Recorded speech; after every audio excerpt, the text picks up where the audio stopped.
Now, most gas porosity is going to originate very early in the casting process. Where's gas coming from? It's going to come from entrapped air in the shot sleeve. It's going to come from entrapped air in the cavity. Hopefully, during that process, you're mostly liquid, 5 to 10% liquid, 5 to 10% solid at maximum.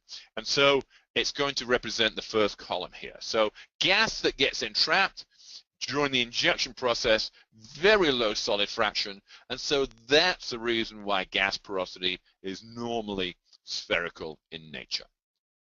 Shrinkage porosity, in contrast, is going to occur very late in the solidification process.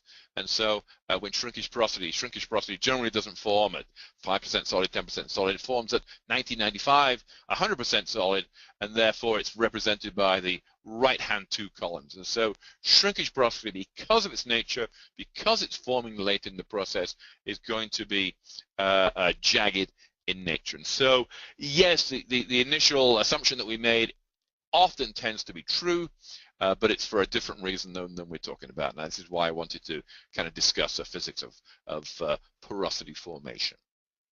Now, if you go back and look at the porosity books that NADCA puts out, there's some interesting pictures in there too, because often we see gas and shrinkage occurring together. And so we'll often see jagged and spherical pores together. And so this is often because we're getting, we've got so much gas that the gas will become associated with the shrinkage. And so again, you've got to, if you're kind of addressing it, there's different ways of getting rid of shrinkage porosity, there's different ways of getting rid of gas porosity. You really have to kind of be aware of what it is to start with.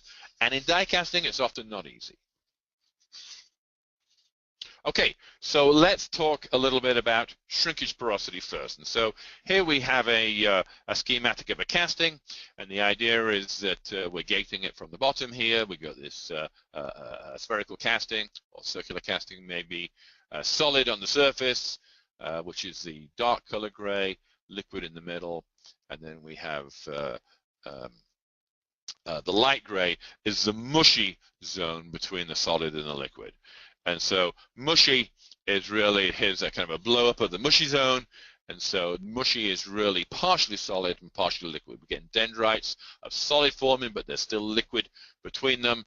On this schematic on the right, we've got liquid. Fully liquid is a white color. The eutectic solid is a black, and so you can kind of see the dendrites forming here. And as we solidify the casting, this mushy zone is going to move across the casting towards the center.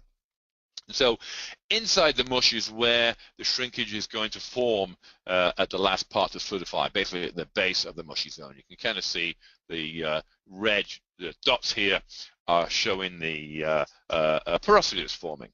And so how do we get rid of the porosity? Well, we have to feed liquid from there, from the fully liquid, through the dendrite to the mushy zone, to the base of the mushy zone to feed the shrinkage. So when the mushy zone is very, very narrow, it's quite easy for the liquid to get through. But as the mushy zone increases, it's going to become more and more difficult to push liquid past the dendrites, past the grains, to feed the solidification shrinkage. And that's kind of what we're showing here with this pressure curve at the bottom, is that the pressure is getting towards zero here, the feeding pressure. And then obviously as the pressure becomes zero, then we can't push liquid anymore, and that's how we're going to end up with shrinkage porosity. To purchase access to this course, visit the NADCA Marketplace at www.diecasting.org/store. Purchasing a course through the online education system grants you 1 year of access to the recording, presentation, support material, and test when applicable. NADCA video news and information is brought to you by the following sponsors.